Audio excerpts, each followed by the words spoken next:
중국의 이제 진코솔라라는 업체가 바커로부터 이 생산하는 모든 폴리실리콘을 이제 2026년까지 장기 계약하는 이제 이런 형태의 계약을 맺었는데, 네. 뭐 이런 식으로 해서 중국이 아닌 지역에서 폴리실리콘을 이제 하고자 하는 경쟁이 있고, 이것이 앞으로 더 심해질 텐데, 사실 그걸 할 수 있는 업체가 사실상 몇 개 없다는 네. 거죠.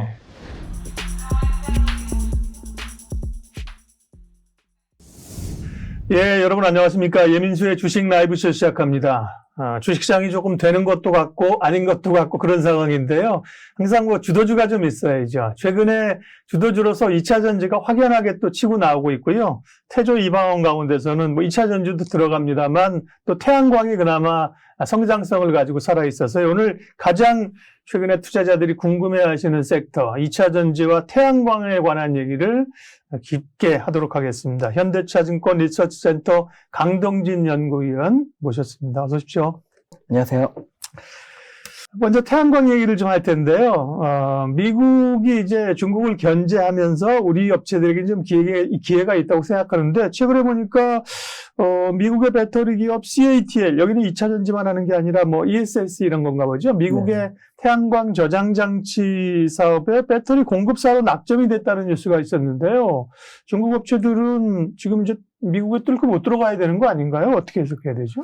네, 이제 뭐, 중국에 대해서 일단 미국이 지금 견제하는 부분에서 특히나 이제 태양광 쪽에서는 네. 태양광 패널을 제조하는 쪽하고 좀 관련이 깊습니다. 그래서 당장에 이제 중국 배터리 업체들이 ESS나 이런 것들을 하는 데 있어서 크게 이제 규제를 하겠다라는 내용은 아니고요. 네. 그렇지만 저희가 보기에는 그 ESS를 규제를 하더라도 핵심적인 부분은 태양광 패널의 제조이고, 이런 부분들을 이제 과거에는 미국 내에서 중국의 태양광 패널을 만드는 업체들이 점유율을 많이 높였다라면은, 네. 이제는 국내 업체들, 특히나 국내 밸류체인이라고 저는 좀 말씀을 드리고 싶은 게, 단순히 패널을 만드는 것뿐만이 아니라 패널의 원재료라고 할 수 있는 이제 폴리실리콘까지 예. 국내 업체들이 하는 데는 뭐 큰 무리가 없을 거라고 생각을 하고 있고요. 아마 태양광용으로 들어가는 이제 ESS 같은 경우는 전력용 ESS라고 저희가 얘기를 하고 있고, 그런 것들은 이제 에너지 밀도가 아주 크게 필요한 건 아닙니다. 왜냐면은 네. 중국, 이제 미국에 보시면 저희가 뭐 사진으로나 뭐 가보신 분들도 있을 수도 있겠지만, 솔라팜이라고 그래서 굉장히 큰 지역에 태양광 발전소들 굉장히 많이 짓잖아요. 그런 쪽들은 이제 사실은 공간적인 제약이 적기 때문에 약간 이제 저가라도 이제 LFP를 가지고 이제 ESS를 할 수 있는 예. 그런 업체들이 어느 정도는 진출할 거라고 생각을 하고 있습니다. 다만 국내에서도 이제 LG 에너지 솔루션이 2024년부터 또 미국 내에서 LFP 배터리를 가지고 이제 ESS를 또 하기 때문에 네. 뭐 이런 것들은 이제 중국이 미국 내에서 뭐 어느 정도 점유를 가겠지만 또 국내 업체들과 또 경쟁을 해야 되는 부분들이 분명히 있을 겁니다. 2차 전지 같은 경우는 이제 중국 업체들이 미국 시장에 진출을 하지 못하도록, 예를 들면 네네네. 대놓고 견제를 하지 않습니까? 뭐 네네네. 중국산 소재를 사용하면 안 되고 미국에서 만들어내는 건데, 태양광 같은 경우는 그러면 이제 그 지난번에 신장 위구르 뭐 이런 인권 문제 이런 건 있지만 직접적으로 뭐 중국 폴리실리콘이라든지 뭐 패널 말고도 이런 걸 뭐 못 쓰게 하고 그건 아니군요. 당장에 네. 이제 못 쓰게 하는 건 아닌데 네. 사실상 쓰기 힘들겠다 정도로 좀 말씀을 드릴 수 있을 것 같아요. 이제 저희가 자료를 좀 보시면 네. 미중 무역 분쟁이 이제 국내 기업에게 이제 기회가 된다라는 내용인데요. 이제 두 가지 정도 이슈가 있었습니다. 첫 번째는 작년 6월이었고요. 미국이 이제 중국 신장 지역에 위치한 예. 호신실리콘이라는 폴리실리콘의 원재료를 만드는 업체입니다. 이 업체를 포함한 6개사를 블랙리스트에 올렸는데, 이 호신실리콘이라는 업체는 폴리실리콘에 들어가는 원재료를 만드는 업체입니다. 네. 이 회사에 이제 재료를 썼을 때 태양광 제품을 미국 내에 이제 수입하는 것이 어려워지게 되는 거죠. 주로 이제 인권 문제 이런 걸로 네, 한 그렇습니다. 거죠. 네.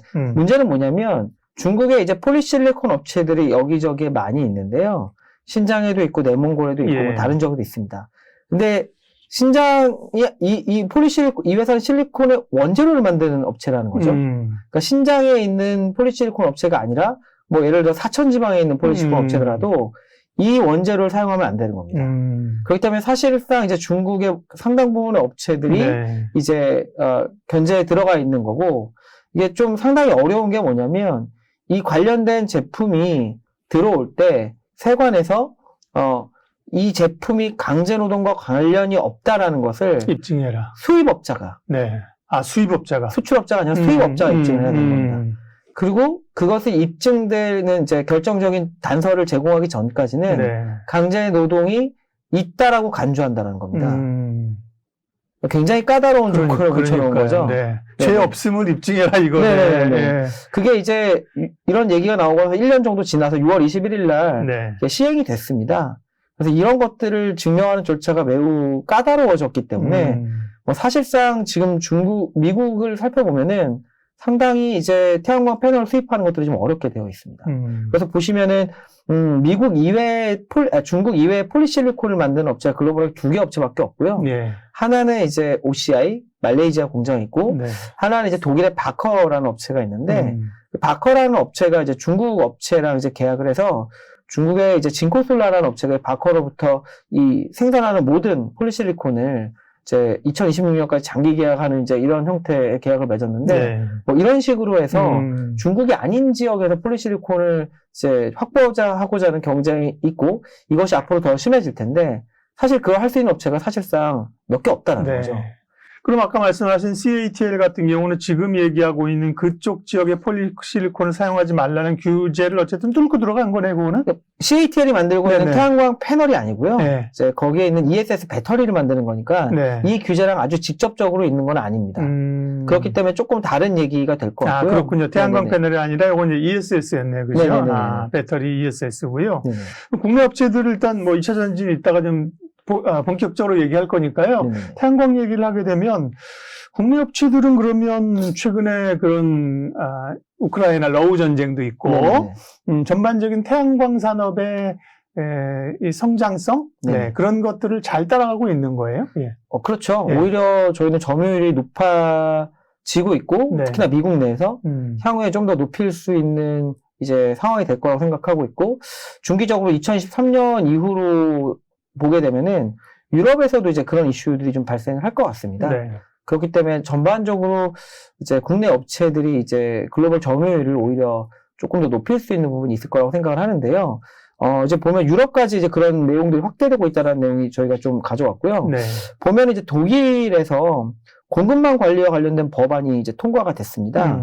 그 공급망 실사법의 주요 내용을 살펴보면 어떤 이제 일정 규모 대기업들한테 그 이제 뭐랄까 그 어떤 제품을 사용할 때 그 제품이 만들어지는 과정에서 인권이라든지 아니면 환경과 같은 부분, 그러니까 ESG에서 이제 G만 빼고 네. 나머지 부분들에서 크게 문제가 없는지를 관리 감독하고 실사하라는 얘기입니다. 독일도요. 네네네네. 관리 감독하고 실사를 하는 건데 네. 만약에 이것이 이제 지켜지지 않을 경우에는 최대 800만 유로 또는 전 세계 매출의 한 2%까지를 이제 과징금으로 물리겠다는 겁니다. 굉장히 강력한 이제 조치를 취해놨는데 여기서 이제 그치는 것이 아니라 올해 2월 달에는 이걸 EU 차원에서 좀 검토하기 시작했습니다. 예. 그러니까 이제 독일이 시행하는 거는 2023년 1월부터지만 EU가 또 그걸 따라가고 있기 때문에 뭐 1, 2년 지나서는 EU 전반적으로 될 수 있을 것 같습니다. 그러면은 네. 말씀드렸듯이 지금은 미국 내에서 우리는 업체들이 이제 기회를 얻고 있지만 향후에는 이제 유럽까지도 이제 기회를 얻게 되겠죠. 네.